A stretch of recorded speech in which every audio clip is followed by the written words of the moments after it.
Hello everyone, my name is Mohit again. I am teaching for IIT JEE Mathematics for past 22 years. तो ये video जो JEE 2025 के aspirants हैं उनके लिए होने वाला है, दोनों पेरेंट्स के लिए एज वेल एज स्टूडेंट्स के लिए. This is primarily for those student जिन्होंने अभी 10th दिया होगा और 10th से 11th में मूव करेंगे. मतलब वो 12th का जो बोर्ड एग्जामिनेशन है वो 2025 में देंगे and at that time only they will be first time eligible to give IIT JEE का एग्जामिनेशन. तो ये उन बच्चों के पॉइंट ऑफ व्यू से बनाया जा रहा है एंड डेफिनेटली जो एक कोई भी बच्चा प्रिपरेशन करता है घर में तो पूरा घर ही इन्वॉल्व हो जाता है. मतलब पेरेंट्स का भी अपना एक रोल रहता है, सिबलिंग्स का भी रोल रहता है. तो ये सभी के लिए इंपॉर्टेंट है और आई वुड से कि इस एज पे काफ़ी बच्चे जैसे होते हैं बहुत ज़्यादा एनर्जेटिक होते हैं और वो एक जगह फोकस नहीं कर पाते, उनका फोकस बार बार लूज होता रहता है. तो इट इज़ वेरी इंपॉर्टेंट कि अब हमें कुछ जो अपने अंदर कैपेबिलिटीज हैं वो जनरेट करना पड़ेगा if we want to compete at this level. Competition is going to be very strong. यहाँ पे पहली बार you will test the real competition I will say. तो इसलिए अगर कोई भी बच्चा इस वीडियो को लास्ट तक देखेगा, जो भी सिंसियर बच्चा IIT JEE के लिए तैयारी करने जा रहा है, अगर वो इस वीडियो को लास्ट तक देखेगा तो डेफिनेटली उसको बहुत हेल्प होगा और बहुत सारे मिथ उसके टूटेंगे या फिर वो आगे जाके जो करने वाली गलतियां हैं अगर उसके बारे में उसको पहले से पता है, अगर वो पहले से सचेत है कि यार ये गलतियां मेरे को बताई थी कि हो सकती है, ये हमें नहीं करना है, वरना प्रिपरेशन पूरा र्यून हो जाएगा, बर्बाद हो जाएगा. तो बिकॉज अगला जो 2 साल है वो आपकी लाइफ के सबसे ज़्यादा फॉर्मेटिव ईयर्स हैं. मतलब इन 2 साल में की गई मेहनत का फल आपको अगले 30-40 साल तक आपके प्रोफेशनल कैरियर में मिलेगा. तो उसके लिए इतना इन्वेस्ट करना तो बनता ही है. तो ये मैंने इसलिए बता दिया कि ऐसा हो सकता है कि कोई बच्चा सोचे कि तो आधे घंटे का वीडियो है या 1 घंटे का वीडियो है, बाद में देख लेंगे कभी, और ऐसे करते करते वो प्रिपरेशन स्टार्ट करे, उसके 6-7 महीने वेस्ट हो जाए. मतलब बहुत सारे बच्चे जो मैंने पिछले 22 साल में देखे कि जो यूजुअल मिस्टेक्स करते हैं उनके बारे में we will discuss in this video. तो कम से कम हम वो मिस्टेक्स तो एलिमिनेट कर ही सकते हैं ताकि हमारी प्रिपरेशन स्मूथ रहे, बहुत सारा टाइम वेस्ट हो जाए, वेस्ट ना हो, बच जाए. ठीक है, तो आइए चलते हैं. सबसे पहले बात करते हैं कि इस वीडियो में फ्लो क्या होने वाला है. तो वीडियो फ्लो में सबसे पहले we will talk about the amazing course which team competition has brought for 2025 aspirants. तो जो भी बच्चे ऑनलाइन माध्यम से टीम कंपटीशन के साथ वो पढ़ना चाहते हैं उस कोर्स के बारे में brief description I will give. Second point है कि IIT JEE या फिर NITs क्या होते हैं उसके बारे में brief description I will give, ताकि कुछ बच्चों को अगर नहीं पता है कि एग्जामिनेशन का पैटर्न कैसे होता है, क्या क्या होता है, क्या क्या एलिजिबिलिटी क्राइटेरिया है, उसके बारे में हेड स्टार्ट देंगे. वैसे टोटल हमने इसके बारे में अपनी वेबसाइट पे सारा कुछ दे रखा है डिस्क्रिप्शन के, कितने IITs है, कितने NITs, बहुत सारे डेटा हमने वेबसाइट पे दे रखा है online.competition.com. मतलब competition.com अगर टाइप करोगे तो उसमें तुम्हें मिल जाएगा, बट यहाँ पे I will give a very brief overview about it. तीसरा जो मोस्ट इंपॉर्टेंट चीज है कि points to remember, points to ponder, क्या क्या मिसकंसेप्शन बच्चों के दिमाग में होता है या मिथ्स होते हैं, क्या क्या वो गलतियां करते हैं, उनके बारे में डिटेल में वी विल डिस्कस कि तुम क्या क्या करने जा रहे हो, हम ये बता सकते हैं. मतलब IIT JEE में लगभग 10 लाख बच्चा एग्जामिनेशन देता है और जो IIT के अंदर मेन IITs के अंदर जो ढंग की ब्रांच मिलेंगे वो लगभग 8-10 हज़ार बच्चों को मिलता है. तो केवल 1% सक्सेस रेट है और उस 1% में भी अगर हमें अच्छी रैंक चाहिए, मान लिया 1000 रैंक के अंदर चाहिए, तभी हमें एक मेन IIT जो पहली 5 है उसमें एक ढंग की ब्रांच मिलेगी, तो वो 0.1% हो गया. And if I talk about कि मेरे को तो CS ब्रांच चाहिए तो वो हार्डली 0.03% के आसपास होगा. तो मतलब कॉम्पिटिशन इतना इंटेंस होगा, इसलिए हम कोई भी गलती करना अफोर्ड नहीं कर सकते. तो उसी के बारे में डिटेल में डिस्कशन किया जाएगा. उसके बाद जो भी हमारा ये प्रथम बैच है टीम कॉम्पिटिशन का, उसके बेसिक फीचर्स क्या क्या हैं, क्या क्या खूबियां हैं, ये बाकियों से अलग क्यों है, उसके बारे में बात करेंगे. फिर हम उसके बाद बात करेंगे कि अगर कोई बच्चा मान लिया फाइनेंशियल रूप से उतना सक्षम नहीं है तो घबराने की कोई बात नहीं है. We are known for this कि आप हमारे चैनल से फ्री में पढ़ाई कैसे कर सकते हो, टोटली फ्री ऑफ कॉस्ट आप कैसे पढ़ सकते हो, उसके बारे में भी we will discuss. And in the last part of the video, I will talk about कि if you want to prepare in some institute, then why you should join competition. competition में क्या क्या खूबियाँ हैं उसके बारे में हम बात करेंगे. तो let's start पूरे वीडियो के लिए. चलिए, अगर आप ऑनलाइन माध्यम से प्रिपरेशन करना चाहते हैं तो कंपटीशन के उस कोर्स के बारे में जान लेते हैं जिसकी हेल्प से आप 2025 में अपने पोटेंशियल के हिसाब से बेस्ट रैंक प्रोड्यूस कर सकते हैं. तो जो कंपटीशन का बैच है that is for 10 to 11th moving student, जो अभी 11th में जिन्होंने पढ़ना स्टार्ट किया होगा एंड वो JEE पहली बार 2025 में देंगे. तो बैच का नाम है प्रथम 5. जो हमारे 11th वाले बैच हैं उनको हम प्रथम सीरीज़ बोलते हैं. तो उस सीरीज़ का ये 5th बैच है एंड इसका जो टारगेट होगा वो JEE 2025 में मेंस एंड एडवांस होगा. मतलब JEE का जो पेपर है वो 2 पार्ट में होता है. पहले एक मेंस का एग्जामिनेशन होता है, उससे NITs में एडमिशन होता है, प्लस वो एक क्वालिफाइंग एग्जाम की तरह भी काम करता है फॉर एडवांस्ड. एडवांस से आईआईटी में एडमिशन होता है। तो जो एडवांस का पेपर है और जो मेंस का पेपर है, मेंस बेसिकली 2 बार होता है और एडवांस केवल 1 बार होता है। मेंस में जो लगभग पहले 2-2.5 लाख बच्चे हैं वो एलिजिबल होते हैं एडवांस देने के लिए। तो इसमें जो पढ़ाई की जाएगी वो मेंस एंड एडवांस दोनों के पॉइंट ऑफ व्यू से कंप्लीट पढ़ाई की जाएगी बिल्कुल बेसिक से लेके एडवांस तक, जहाँ तक एकेडमिक लेवल की बात है। तो जो इसका स्टार्टिंग डेट है दैट इज 5 जून 2023, 5 जून से ये बैच स्टार्ट होगा। जो एंड डेट है that will be Jain 24 last, मतलब इसमें जो क्लासेस आएगा वो ऑफकोर्स शेड्यूल्ड क्लासेस आएगा, रिकॉर्डेड शेड्यूल्ड लेक्चर्स इसमें आते हैं। और शेड्यूल्ड हम इसलिए करते हैं ताकि बच्चे का डिसिप्लिन बना रहे और वो ऑन ट्रैक रहे। तो वो जो क्लासेस आएगा वो जनवरी के लास्ट तक हमारा जो 11th वाला पोर्शन है वो फिनिश हो जाएगा। अब 11th के पोर्शन की क्या डेफिनेशन है, बेसिकली जो जेई है उसमें 11th और 12th सीबीएसई बेस्ड ही होता है, पूरा 11th प्लस 12th का उसमें सिलेबस आता है। तो जो 11th वाला पार्ट है जेई के पॉइंट ऑफ व्यू से, उसमें वो पार्ट हम इस साल मतलब 2023 से 2024 में कंप्लीट करेंगे। उसके बाद अगर बच्चा कंपटीशन के साथ कंटिन्यू करना चाहे, और मैक्सिमम बच्चे करते ही हैं, तो 24 से 25 में वो 12th वाला पोर्शन कंप्लीट करेंगे। तो उसके लिए बैच भी, जब ये बैच फिनिश हो जाएगा उसके जस्ट बाद भी स्टार्ट होता है। एंड काफ़ी बच्चे अप्रैल से स्टार्ट करना चाहते हैं, जब नेक्स्ट एकेडमिक सेशन स्टार्ट होगा तो वो उनके पास फ्लेक्सिबिलिटी है, वो कभी भी स्टार्ट कर सकते हैं। या तो इस बैच के खत्म होने के बाद, जैसे जैन में खत्म हो जाएगा, उसके बाद कुछ बच्चे चाहते हैं कि मैं टाइम वेस्ट ना करूँ ताकि हमारा 12th का जो सिलेबस है वो जल्दी से जल्दी खत्म हो जाए, तो इसलिए जो हमारा बैच फरवरी में स्टार्ट होगा 12th क्लास के लिए, वो उसी को ज्वाइन कर लेंगे।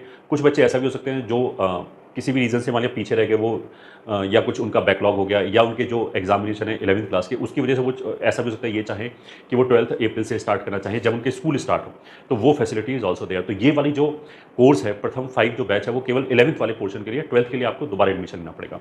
तो जो क्लासेस हैं वो तो जनवरी में फिनिश हो जाएगा, बट इस बैच का एक्सेस आपको 31 मार्च 2024 तक रहेगा, ताकि अगर कोई बच्चा मान लिया एक चैप्टर उसका छूट जाए, वो उसके बाद पढ़ना चाहे, या किसी भी रीज़न से कुछ बच्चे बीमार हो जाते हैं तो थोड़े पीछे जाते हैं, इसलिए हमने उसको एक्स्ट्रा टाइम दिया है। पूरा फरवरी और मार्च भी उसके पास एक्सेस रहेगा।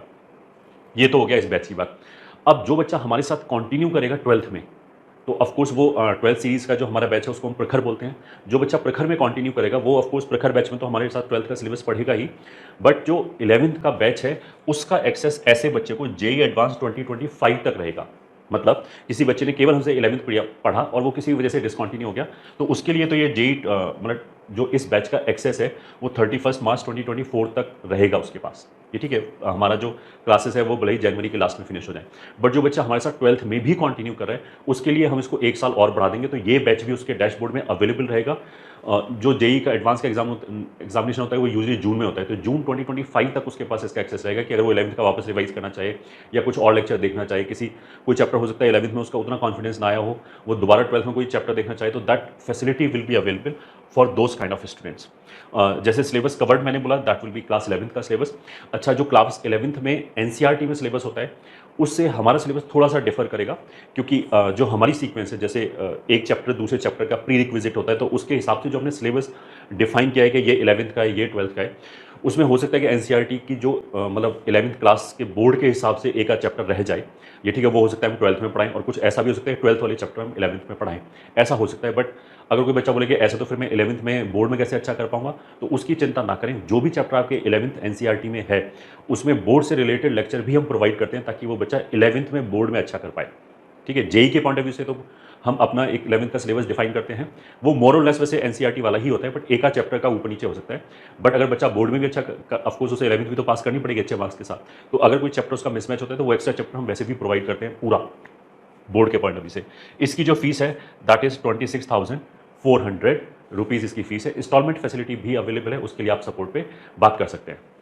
फिर उसके बाद जो क्लास की फ्रीक्वेंसी है वो एक वीक में 3 to 4 डेज होगा, और per day you will have 3 classes 4 PM onward से, मतलब शाम को 4 बजे से क्लासेस स्टार्ट करेंगे। फिजिक्स, केमिस्ट्री एंड मैथमेटिक्स की 1.5 घंटे की क्लास होगी और बीच में 10-10 मिनट का गैप होगा। तो 1.5 इंटू 3 क्लासेस, तो 4.5 आवर्स एक दिन में आपके पास वीडियो लेक्चर्स आएंगे, जो आपको थ्योरी लेक्चर दिखाया जाएगा। जो लेक्चर्स है वो ऑफकोर्स रिकॉर्डेड शेड्यूल्ड आते हैं, मतलब ऐसा नहीं कि सारे एक साथ डंप कर दिया, वो डिसिप्लिन बनाए रखने के लिए शेड्यूल्ड ही होगा। और 3 से 4 दिन एक वीक के अंदर ये क्लासेस लगेगा। जो फैकल्टी टीम है वो Alok sir and Neeraj Saini sir, जिनका मतलब शॉर्ट में बच्चे ALK सर या NS सर बोलते हैं, वो केमिस्ट्री पढ़ाएंगे। Amit Bijania sir, ABJ sir physics पढ़ाएंगे, and myself Mohit Tyagi, I will be teaching mathematics in this course. तो this was all about Pratham course. अब हम आते हैं जेई, आईआईटी या एनआईटी का मतलब क्या है। तो देखो, आईआईटी तो एक इंस्टीट्यूट हो गया, इंडियन इंस्टीट्यूट ऑफ टेक्नोलॉजी, जो टोटल मिला के अब तो काफ़ी नए भी खुल गए, 22-23 के आसपास हैं पूरे इंडिया में। और जिसमें टॉप के जो आईआईटी हैं, जो बहुत पुराने इंस्टीट्यूट हैं, वो आईआईटी दिल्ली हो गया, मुंबई हो गया, मद्रास हो गया, खड़गपुर हो गया, कानपुर हो गया, और रुड़की भी आता है इसमें, पुराने इंस्टीट्यूट में। इनको हम बोल सकते हैं जो टॉप के 6-7 इंस्टीट्यूट हैं। बस वैसे तो टोटल सभी 22 को हम आईआईटी जेई बोलते हैं। फिर आईआईटी बीएचयू भी इसके अंदर ऐड होता है, वो लगभग 7 है। उसके बाद कुछ नए आईआईटी से, नए आईआईटी का मतलब भी उनको 10-12 साल खुले हुए हो गए हैं। ऐसे मिला के लगभग 22-23 आईआईटी हैं। उसके बाद there is something called NITs, मतलब नेशनल इंस्टीट्यूट ऑफ टेक्नोलॉजी।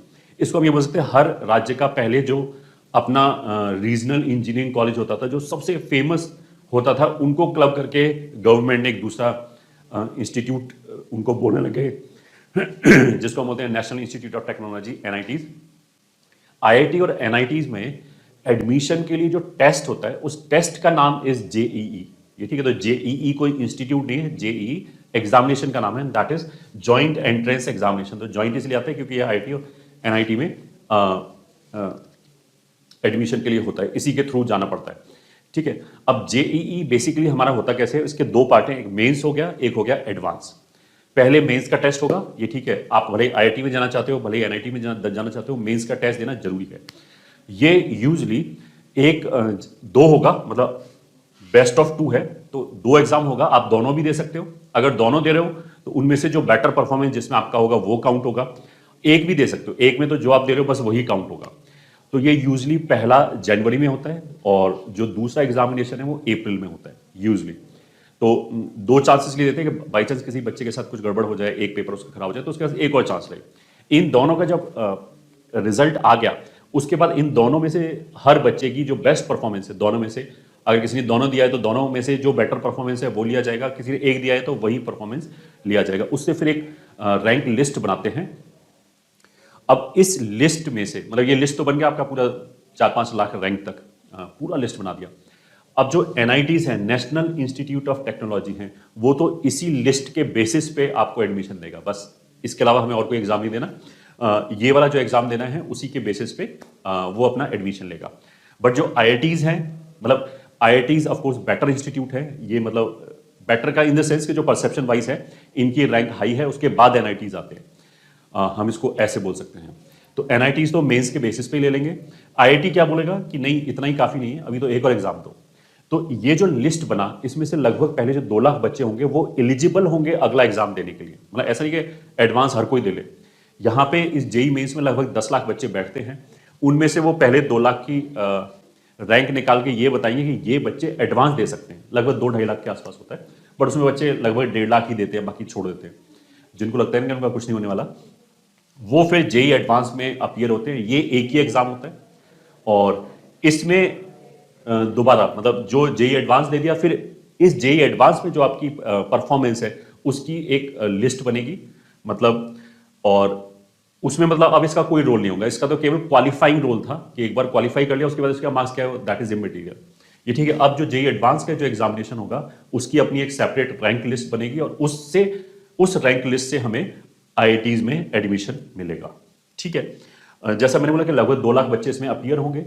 और अगर हम सीट की बात करें तो आईआईटी के अंदर लगभग 16,000 सीट्स हैं, बट अगर हम अच्छी ब्रांच की बात करें, अच्छे आईआईटी की बात करें, तो तुम ऐसा मान सकते हो मोटा मोटा पहले 8-10 हज़ार में रैंक होना चाहिए, तभी we will be able to get something meaningful. अच्छा, एनआईटीज में हम ये बोल सकते हैं, वैसे एनआईटीज में तो जो टोटल यहाँ पे जो रैंक लिस्ट बनती है उसमें 60-70,000 वाले बच्चों को भी कुछ मिल जाता है नॉर्थ ईस्ट वगैरह में।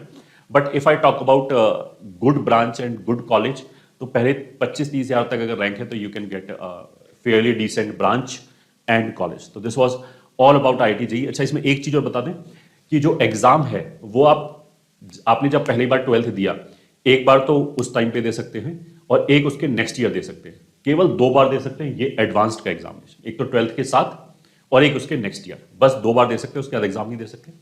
जो मेंस है वो अभी आप 3 बार दे सकते हो, मतलब अभी हो सकता है आगे जाके कोई रूल चेंज हो जाए, 25 में कोई नया रूल आ जाए, वैसे आएगा नहीं मोस्ट वाली, बट ये एग्जाम आप एक बार और दे सकते हो, मतलब एक 12th के साथ दे सकते हो, एक 12th पास करने के अगले साल बाद, जैसे तुमने 25 में अगर करोगे तो जो बच्चे 25 में 12th देंगे वो 2025 में एंड 2026 में ये एडवांस का एग्जाम दे सकते हैं 2 बार, बस उसके बाद नहीं दे सकते।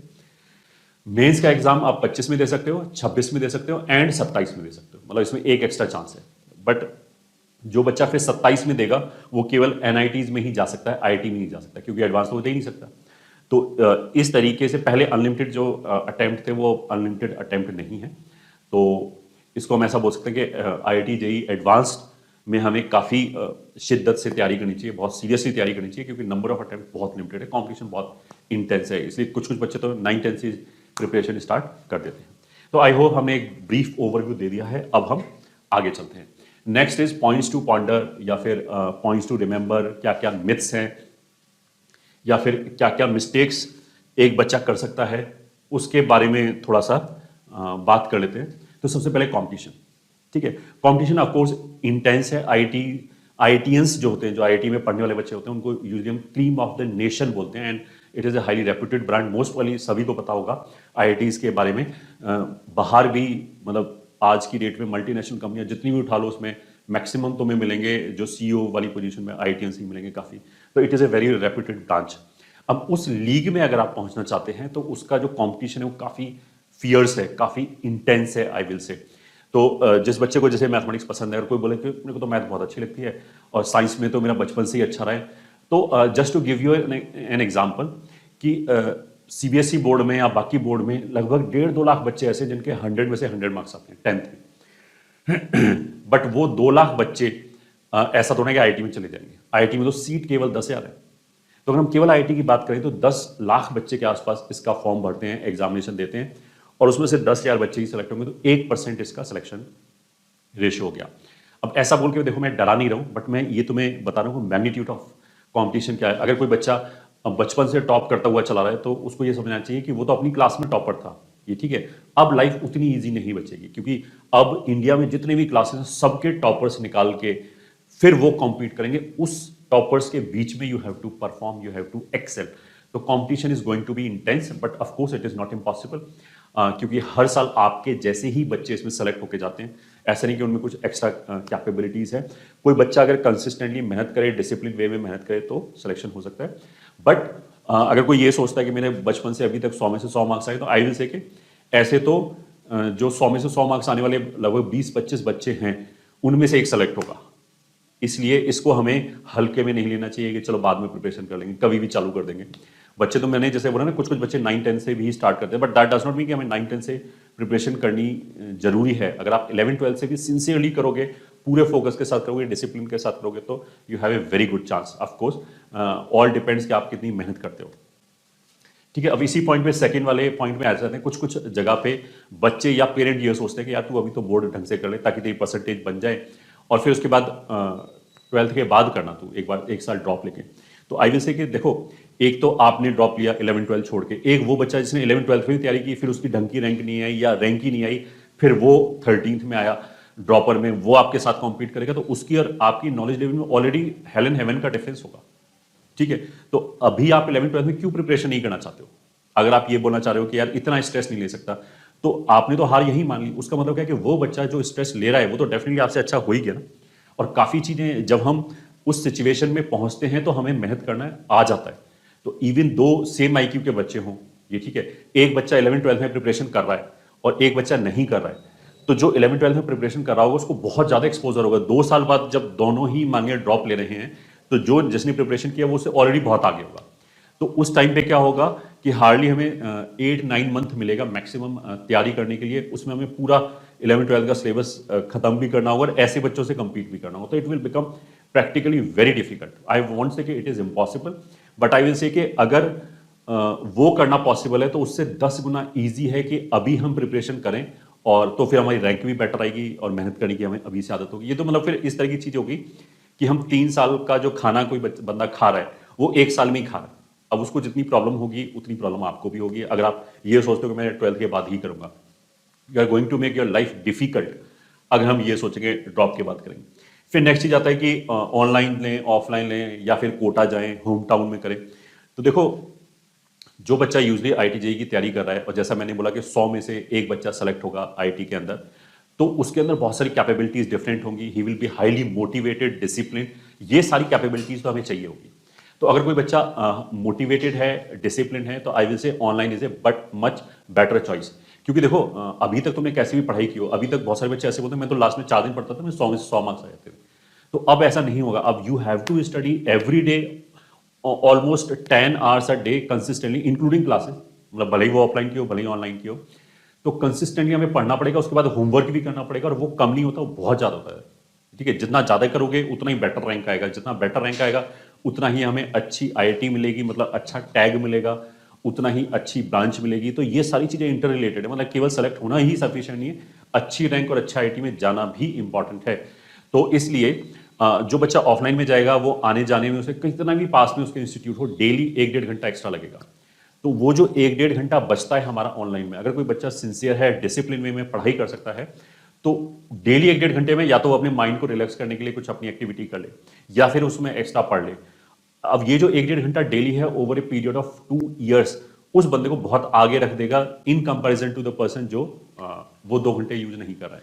तो इसलिए अगर एफिशिएंसी वाइज बोलें तो आई विल से ऑनलाइन इज मच बेटर। अब इसमें बहुत सारे बच्चे बोलेंगे कि हम तो ऑनलाइन नहीं पढ़ पाते, तो उसका एक रीजन तो यह कि you are not motivated enough या फिर discipline enough, which you will be finally. अगर आप आईआईटी में जाओगे तो you will be motivated enough and discipline enough to get into it. तो ये तो जैसे वो बोलते हैं ना, चिकन एंड एग वाली प्रॉब्लम होगी कि अगर आप डिसिप्लिन होगे तभी आईआईटी में जा सकते हो, ये ठीक है। तो अगर आप उतने डिसिप्लिन होगे तो डेफिनेटली ऑनलाइन पढ़ ही सकते हो, कोई भी दिक्कत नहीं है। तो online is much better choice then offline, because इसमें कस्टमाइजेशन किया जा सकता है। कस्टमाइजेशन मतलब आप अपने हिसाब से पढ़ सकते हो, आपकी कुछ चीज वीक है उसके हिसाब से। ऑफलाइन में जब हम बैच में बैठे हुए हैं तो उसी तरीके से चीजें हमें पढ़नी पड़ेंगी। एक ही बार जो हमने पढ़ा फिर वो चला गया, मतलब दोबारा क्लास की, यहाँ पे तो I can attend the classes again and again. तो अगर आप मेरे से पर्सनली पूछोगे तो आई विल से कि online is much more efficient. ये ठीक है, अगर सेम आईक्यू का बच्चा सेम मोटिवेशन के साथ ऑनलाइन और ऑफलाइन में पढ़ेगा तो ऑनलाइन वाला बच्चा डेफिनेटली आगे जाएगा, क्योंकि every day he will have some additional time available to him. Plus अगर कोई घर में बैठ के पढ़ रहा है, मतलब कोटा जाने में देखो एक कंपटीशन है, अब वो पॉजिटिवली और नेगेटिवली दोनों तरीके से वर्क करता है। एक बच्चा वहां पे जाकर डिप्रेस भी होता है कि चारों तरफ देख ना इतने सारे बच्चे, कैसे मेरा सिलेक्शन होगा। फिर इमोशनल सपोर्ट नहीं होता पेरेंट्स का, भटकने के चांस होते हैं, बहुत मतलब बहुत सारी तरह की चीजें होती हैं वहां पे जाने में। तो ऐसा नहीं कि वहां पे जाने से हमें फायदा हो जाएगा, मतलब उसको जाने के अपने फायदे और नुकसान हैं। अगर मान लिया किसी बच्चे ने सोचा कि नहीं नहीं ऑनलाइन तो मैं पढ़ ही नहीं सकता, ऑफलाइन ही पढ़ सकता हूँ, तो अगर उसके शहर में टीचर्स अच्छे नहीं है तो फिर वो वहाँ पे टाइम वेस्ट कर रहा होगा। दैन इट इज़ बेटर कि हम कोटा जैसी जगह पे जाएं। डेफिनेटली वहाँ पे इकोसिस्टम तो हमें अच्छा मिलेगा पढ़ने का, उसके बाद आप उसको कितना यूज़ कर पाते हो वो तुम्हारे ऊपर डिपेंड करता है।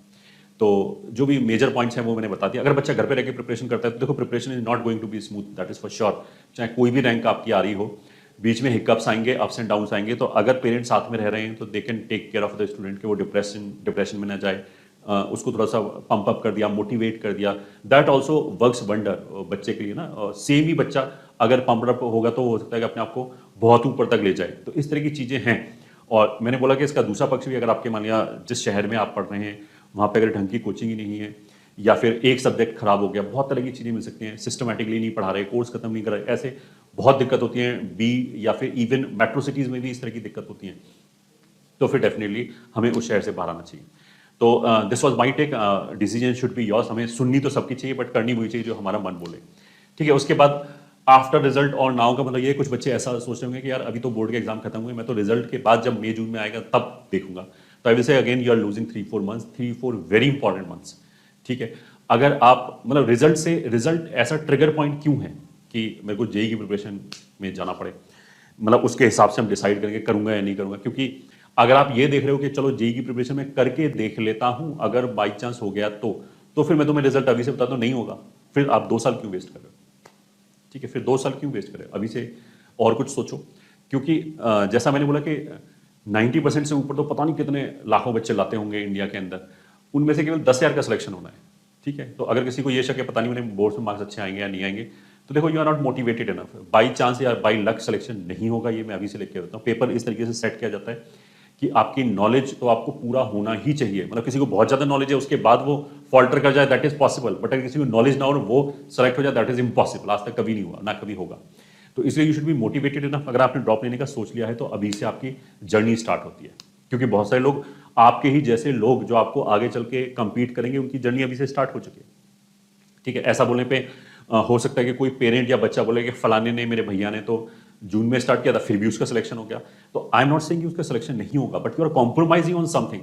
मे बी उसकी रैंक आई हो 600, और अगर वो पहले से स्टार्ट करता तो हो सकता है उसकी रैंक आती 500। तो कहीं ना कहीं तो कॉम्प्रोमाइज हो गया होगा डेफिनेटली। जो ज़्यादा पढ़ेगा, ज़्यादा दिन देगा, उसको लास्ट में रिवीजन के लिए ज़्यादा टाइम बचेगा, ज़्यादा प्रैक्टिस कर सकता है।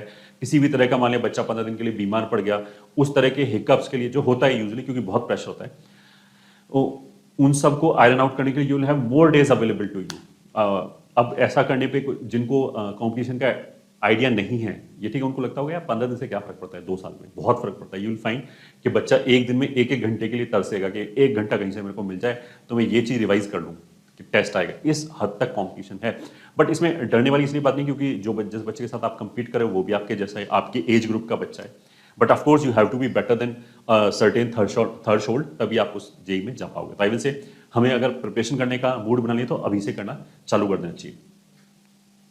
हाँ, ये जो टोटल डेडिकेशन ऑफ 2 ईयर्स है, इसकी मैंने बात कर दी कि इसको लाइटली ना लें, इम्पॉसिबल नहीं है, बट आपको जो लाइफ है वो बहुत हाईली डिसिप्लिन होनी चाहिए।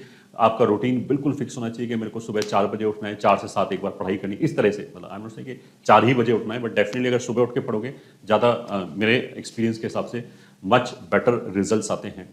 और फिर 7 से 8 तक मान लिया फ्रेश होना है, ब्रेकफास्ट करना है, फिर 8 से इतने बजे तक मेरे को ये करना, इस तरह का पूरा रूटीन फिक्स होता है बच्चे का 2 साल के लिए। मतलब ये तो एक तपस्या की तरह है कि जो हम 2 साल के लिए करें, बट इसके बेनिफिट आपको अगले 30-40 साल तक मिलेंगे। मतलब जो आपके साथ टैग रहेगा वो जिंदगी भर साथ में चलेगा।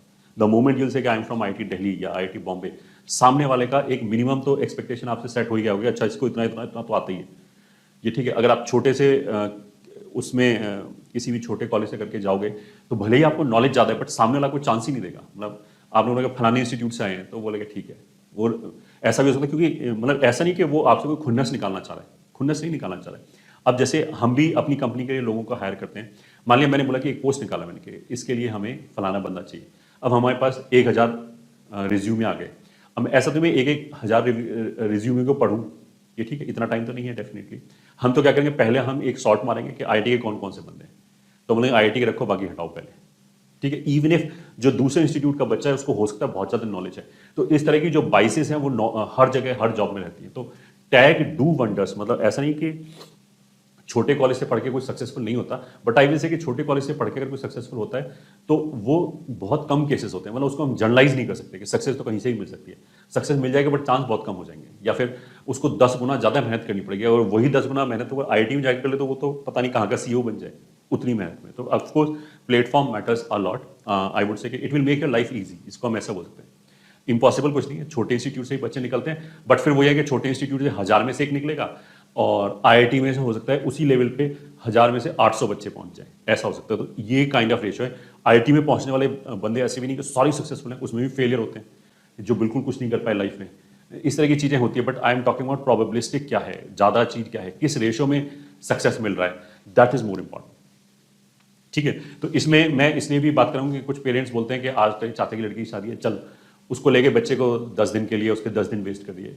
ही और she cannot afford to waste these many days now for next 2 years, ये ठीक है। ये पेरेंट्स को भी समझना चाहिए कि बच्चे को ऐसा इन्वायरमेंट दे, इनकरेज करें कि वो पढ़ाई करे। ऐसा नहीं कि उसको जबरदस्ती कहीं इधर ले गए कहीं उधर घुमाने ले गए, उसकी वहाँ बैंड बज जाए इंस्टीट्यूट के अंदर, मान लिया उसके रैंक ही नीचे आ जाए बहुत ज़्यादा, फिर वो डीमोटिवेट हो जाए। क्योंकि काफ़ी चीज़ें स्पाइरल भी होती हैं। अगर एक बार मेरे को कॉन्फिडेंस आया तो हो सकता है उसके बाद मेरा लगातार परफॉर्मेंस और अच्छा होता चला जाए, या फिर एक बार खराब हुआ, कॉन्फिडेंस ब्रेक हुआ तो लगातार नीचे जाते चले जाएं। तो these are very sensitive issues and हमें उसको केयरफुली टैकल करना चाहिए, ठीक है। उसके बाद रेडी फॉर शॉक, जैसे मैंने बोला बहुत सारे बच्चे जो जेई में आएंगे वो यूजली अपने क्लास के टॉपर ही होंगे, ठीक है, या फिर अच्छा परफॉर्मर होंगे, टॉप 5 में रहते होंगे।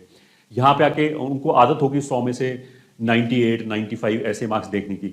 यहाँ पे ऐसा हो सकता है पहला टेस्ट दें 100 में से 8 मार्क्स आए तो दे विल बी, उनके पेरेंट्स को लगे ये क्या हो गया। तो इसका रीजन मैंने बता दी कि यहाँ पे सारे टॉपर्स ही कंपीट कर रहे हैं, ठीक है। पहला चीज तो ये हो गया। दूसरा, आईआईटी जेई में तो देखो 100 में से अगर किसी के पेपर जो है वो ग्रेडेड बनता है, इजी क्वेश्चन आते हैं, मॉडरेट आते हैं, टफ आते हैं आईआईटी जेई के हिसाब से। मतलब इजी जिनको मैं इजी बोल रहा हूँ, बोर्ड वाले बच्चों के लिए तो वो भी बहुत टफ होगा, उसको समझ में नहीं आएगा क्वेश्चन क्या बोल रहा है। आईआईटी जेई के एस्पिरेंट्स के हिसाब से मतलब इजी मॉडरेट टफ में कैटेगराइजेशन होगा, और किसी बच्चे के अगर मान लिया 40-50% आ गए तो उसका सिलेक्शन हो जाएगा। तो मतलब एक एक्सपेक्टेशन अपनी थोड़ी सी लोअर करनी पड़ती है। तो ऐसा नहीं कि हमें अभी भी 100 में से 90 मार्क्स चाहिए होते हैं, यहाँ पे हमारे 50% के आसपास हो गए तो मतलब student is doing pretty good. तो इस तरह के शॉक लगेंगे कि पहले हमें इतने मार्क्स देखने की आदत थी, अब ये हो गया। तो इसका एक चीज़ ये भी है कि मान लिया अब जो परफॉर्मेंस होगी, जैसे आईआईटी में तो क्या है कि मान लिया 75% से ऊपर आया तो हमने बोलिए डिस्टिंक्शन आ गया बच्चे का, ये ठीक है। अब ऐसा कुछ नहीं है कि फिक्स्ड क्राइटेरिया नहीं है, now everything is relative. Paper के अंदर मान लिया एक बच्चे के 40 मार्क्स आए, ठीक है, 100 में से, तो वो बहुत अच्छे भी हो सकते हैं, बहुत खराब भी हो सकते हैं, बिकॉज पेपर का जो डिफिकल्टी लेवल है वो बहुत ऊपर नीचे होता रहता है, ठीक है। अगर पेपर इजी आ गया तो मार्क्स सबके ज्यादा आ जाएंगे, पेपर हम बहुत टफ दें तो मार्क्स सभी के कम आ जाएंगे, बट सभी के कम आएंगे तो किसी के जो कम प्रिपरेशन उसके बहुत ही कम आएंगे। तो एवरीथिंग विल बी रिलेटिव। अगर मैं बोलूं कि एक बच्चे ने मेरे को आके बताया कि 100 में से सर मेरे 34 मार्क्स आए, कैसे मार्क्स आए, तो मैं बोल नहीं सकता अच्छे हैं, बुरे हैं, ठीक है, एवरेज है, कुछ नहीं बोल सकता, बिकॉज जब तक मेरे को ये नहीं पता नहीं उस क्लास का एवरेज क्या है, ये ठीक है, पेपर की टफनेस लेवल क्या है, उस पर डिपेंड करता है। तो इसीलिए स्पेशली मैं पेरेंट्स को बोलना चाहूंगा कि वो बच्चे के मार्क्स या परसेंटेज देख के ऐसे ये ना बोले कि उसको बोलना चाहूंगा तू तो पढ़ता ही नहीं, पूरे दिन पता नहीं क्या करता रहता है बैठ के कंप्यूटर के सामने, तेरे मार्क्स इतने कम आ रहे हैं। ऐसे नहीं होता। आप तो उसको अगर बेंच मार्किंग करनी है तो ये देखो कि क्लास में रैंक क्या रहा है, और उससे भी बेटर बेंच मार्किंग ये होती है कि क्लास का एवरेज क्या है और आपके कितने मार्क्स है। अगर मान लीजिए किसी बच्चे के 33 मार्क्स आए, क्लास का एवरेज ही 17 मार्क्स है, तो उसके तो लगभग डबल मार्क्स आए एवरेज से, तो मतलब वो बहुत अच्छा कर रहा है। बट अगर किसी के 33 मार्क्स आए और क्लास का जो एवरेज है वो मान लीजिए 35 है, तो मतलब ही इज बिलो पार, फिर उसे और ज्यादा मेहनत करने की जरूरत है। क्लास का एवरेज 60 है, आपके 30 मार्क्स है, मतलब बहुत ही खराब प्रिपरेशन चल रहा है। You have to pull up your socks and you have to work very very hard. तो जो परफॉर्मेंस है वो रिलेटिव है। तो जब भी हम बेंचमार्किंग करें, आप कहीं पे भी पढ़ रहे हो, ये सारी चीजें आपको सामना करना पड़ेगा। तो पेरेंट्स को भी ये समझने की जरूरत है, उनको भी एजुकेट होने की जरूरत है कि हमें रिएक्ट कैसे करना है। तो क्लास एवरेज से देखें। ऐसे ही ऐसा भी हो सकता है कि एक बच्चे का वो अपने मार्क्स दिखाए पेरेंट्स को लाके, वो बोला कि फिजिक्स में 60 मार्क्स हैं, मैथ में 30 मार्क्स हैं और केमिस्ट्री वाले 90 मार्क्स हैं। तो आपको लगे इसकी केमिस्ट्री बहुत अच्छी है, फिजिक्स बहुत एवरेज है और मैथ बहुत वीक है। ऐसा नहीं है, क्योंकि अगर उसके मैथ में 30 है तो आप उससे एब्सोल्युटली जज कर ही नहीं सकते। आप तो ये पूछोगे कि बाकी लोगों के कितने हैं, एवरेज कितना है, उससे जज होगा, ना कि एब्सोल्यूट मार्क्स कंपेयर करके। हो सकता है, और मैक्सिमम जगह ये होगा भी है, केमिस्ट्री का पेपर इजी है तो उसमें खूब मार्क्स आने, सभी क्या रहे हैं, तो उसमें हो सकता है कि 70 मार्क्स भी बहुत एवरेज से माने जाए। तो पेपर के टफनेस लेवल के हिसाब से मार्क्स ऊपर नीचे होंगे। तो हमेशा एवरेज से बेंच मार्किंग करें, आपका बच्चा कहीं पे ही पढ़ रहा हो, इस चीज का जरूर ध्यान रखें। नेक्स्ट चीज हो गई, जैसे मैंने पहले बोल दिया कि प्रिपरेशन जो है दैट वोंट बी स्मूथ, तो उसका मतलब ये है कि मैं डरा भी नहीं रहा हूं, बट मैं आपको आगाह कर रहा हूं कि आगे क्या होगा। तो अगर हम मेंटली रेडी हैं, और हिकअप्स तो आएंगे ही आएंगे, अप्स एंड डाउन्स आएंगे आएंगे, जीतेगा वो जो लगातार लगा रहेगा, जो बीच में हथियार डाल देगा उसका रिजल्ट उसी दिन डिसाइड हो गया कि कुछ नहीं होने वाला उसका। बट जो लगातार मेहनत करता रहेगा कि चलो अभी मार्क्स नहीं आ रहे, तो फिर मैं अपने जो भी प्रिपरेशन उसको एनालिसिस करूंगा, उसमें लूप होल्स देखूंगा, क्या क्या दिक्कतें हैं, एंड उस पर काम करूंगा। तो that is also very important. कुछ लोग ऐसा है कि वो उन्हें पता होती है कि मेरे को इसमें प्रॉब्लम है, फॉर एग्जाम्पल मैथमेटिक्स मेरा वीक चला है, वो देखते रहेंगे, तो देखते रहने से वो अपने आप सॉल्व थोड़ा हो जाएगी। You have to take some corrective steps to make it good, ठीक है। करेक्ट कोर्स करेक्शन हमें करना पड़ता है, बीच बीच में एक्टिव होना पड़ेगा। You have to be proactive. तुम्हें कोई और दूसरा आके नहीं बताएगा ये कर ले वो कर ले, you have to be proactive. तो आईआईटी जेईई में जो बंदा जाएगा, ऑफ कोर्स उनका आईक्यू बहुत शार्प होता है, तो उनको ये सारी चीजें अपने आप ही समझ में आती है कि उन्हें क्या करने की जरूरत है। तो बस मैं ये बोलूँ कि लेथार्जी नहीं होनी चाहिए, जो भी चीज हमें करनी है वो हमें चालू करनी पड़ेगी, ठीक है। आगे स्कूल मैनेजमेंट, देखो स्कूल के साथ एक बच्चा वो है जो स्कूल डेली जा रहा है और उसका 7-8 आवर्स डेली स्कूल में खर्च हो रहा है। एक बच्चा वो है कि जो स्कूल में इतना लोड नहीं है एंड उसके पास वो नंबर ऑफ आवर्स वहां से अवेलेबल हैं। तो ऑफ कोर्स जो बच्चा स्कूल नहीं जा रहा है उसको बहुत फायदा होगा, ठीक है। उसको every day hill be having more time over a period of 2 years. तो पेरेंट्स को, कुछ पेरेंट्स ऐसे होते हैं जिनको पता नहीं होता है कि कॉम्पिटिशन क्या है, या फिर कुछ पेरेंट्स ऐसे होंगे जिन्होंने आज से 20-30 साल पहले दिया होगा, ठीक है, तब सिचुएशन अलग था, अभी सिचुएशन बहुत अलग है। तो हमें ये सब में आना चाहिए कि अगर स्कूल में एज सच कहीं कोई पढ़ाई वढ़ाई नहीं होती, आईआईटी जेईई के पॉइंट ऑफ व्यू से, मतलब बोर्ड में वो हो सकता है रटा के 100 में से 100 ले आए, वो बोले कि हमारे मेरिट लिस्ट में इतने बच्चे आते हैं, ये है वो है, बट वो आईआईटी जेईई के हिसाब से इंपॉर्टेंट नहीं है। आईआईटी जेईई के लिए तो जो आईआईटी जेईई के टीचर्स हैं वही राइट गाइडेंस दे सकते हैं। स्कूल वालों को तो मतलब आई शुड नॉट से, बट मैक्सिमम जगह आई से 99.9999% ऑफ द टाइम स्कूल के टीचर मेंस का पेपर भी सॉल्व नहीं कर सकते, जो बहुत ईजी आता है, ये ठीक है। एडवांस है तो बहुत ही दूर की बात है, क्योंकि स्किल सेट अलग है उनकी, उन्होंने उस तरीके से ट्रेनिंग ही नहीं कर रखी है। मतलब ऐसा नहीं कि उनमें दिमाग नहीं है, उनको कभी जरूरत ही नहीं पड़ी इस चीज़ की। वैसे सारा कुछ जो जेईई का पेपर है वो कहने को सीबीएसई बेस्ड आता है, ये ठीक है, एनसीईआरटी बेस्ड आता है, बट वो आता खूब हाई फाई। तो ऐसा नहीं कि एनसीईआरटी पढ़ के किसी का सिलेक्शन हो जाएगा। तो स्कूल में जाना in my opinion is wastage of the time, and there will be very few student who will be able to do it with school. ये ठीक है, स्कूल भी जा रहे हैं, वहाँ पे भी अच्छा कर रहे हैं, ये तो वो एक्स्ट्रा ऑर्डिनरी बच्चे अच्छा करते हैं, ठीक है। बाकी अगर कोई बच्चा कर रहा है स्कूल के साथ निकालना है तो फिर आपको लगेगा ये तो सेलेक्ट हो गया, बट आई विल से क्या उसका पोटेंशियल था 500 रैंक आने का, उसका 2000 रैंक आ रहा है, तो पेरेंट तो 2000 रैंक में भी खुश है, बट उस बच्चे को अंदर अंदर पता होगा कि उसने क्या चीज़ वेस्ट कर दिया। अब उसको CS नहीं मिलेगी कहीं ढंग की जगह, कंप्यूटर साइंस वो नहीं पढ़ सकता, तो उसकी तो लाइफ की डायरेक्शन ही चेंज हो गई ना। कहाँ पे वो CS में अच्छी जगह पे जा सकता था, हो सकता है वो कोई बहुत ही लोअर सिविल विल के किसी ब्रांच में वो पढ़ा हुआ है, फिर उसे अपना ट्रैक चेंज करना पड़ेगा, कंप्यूटर में जाना पड़ेगा, कोडिंग में जाना पड़ेगा, या और कुछ सिविल सर्विसेज में जाना पड़ेगा। इस तरह की चीजें होती हैं, तो केवल सेलेक्ट होना ही सफिशिएंट नहीं है, you need to justify your potential. मतलब जो बच्चे का पोटेंशियल है, किसी बच्चे का पोटेंशियल 1500 रैंक लाने का है और वो मान लिया 1200 रैंक लाते हैं, तो बहुत अच्छी बात है, मतलब उसको शाबाशी देनी चाहिए। बट अगर किसी बच्चे का पोटेंशियल 1500 रैंक लाने का वो 6000 ला रहा है, तो मतलब उसने कहीं ना कहीं तो बहुत मिस्टेक्स कर दी, ग्रेव मिस्टेक्स कर दी हैं, वो पे करेगा उसको थ्रू आउट हिज लाइफ। ऐसे बच्चों को IT में जाके भी मलाल रहेगा, तो वो IT में परफॉर्मिंग कर पाता, तो लगता है कि यार इस बच्चे का ब्रांच तो मेरे से बेटर है, बट उसका दिमाग तो मेरे से कम है। तो इसलिए स्पेशली अगर पॉसिबल है तो हम स्कूल ऐसा लें जो प्रेशर ना डालें, मतलब जो हमारा टाइम वेस्ट ना करें, टाइम बचाएं। अब ऐसा करने में हाँ चलो मैं पहले इस पे आ जाता हूँ, इसी में ये पॉइंट कवर हो जाएगा। पेरेंट्स का एक रोल बहुत ज़्यादा इंपॉर्टेंट है, ये हमें समझने की जरूरत है बच्चे के लिए, क्योंकि 11th का बच्चा होता है। तो इसमें मतलब